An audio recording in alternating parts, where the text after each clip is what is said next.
amiche ed amici della Lega Calcio A8, benvenuti al Circolo Stella Azzurra per l'11ª giornata di Serie A2. Si affrontano Franco Picchiapò e la capolista CJ. Rimessa laterale per il CJ, azione che si sviluppa sul lato corto dell'area.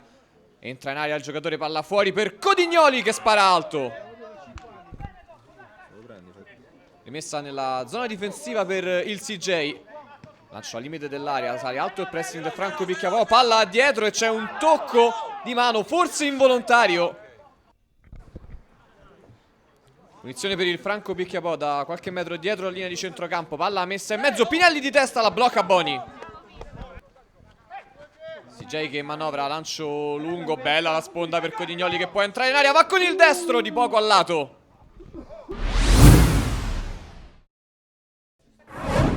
Messa con le mani, lunga in aria e manca l'aggancio Urbani, era da solo davanti al portiere.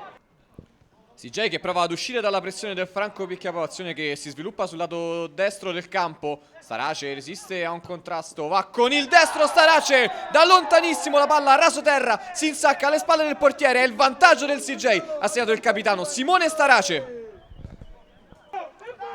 Alessio Starace salta un avversario, entra in area, va con il destro, palla ribattuta, Codignoli la mette sul primo palo e poi sul secondo palo manca l'aggancio. Palla centrale per Tisei, c'è un contrasto, salta due avversari, arriva la sfera, Mancinelli deve metterci i guantoni il portiere.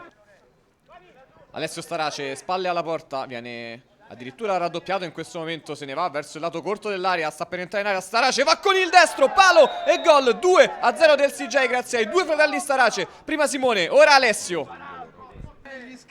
Rimessa con i piedi del portiere, lancio lunghissimo direttamente nell'altra area, spizzata di testa e poi Mancinelli al volo, che gran gol del numero 27, 3-0 del CJ proprio mentre il direttore di gara fischia per 3 volte, finisce la gara il CJ con le 3 reti tutte nel secondo tempo, vince per 3-0 sul Franco Picchiapò.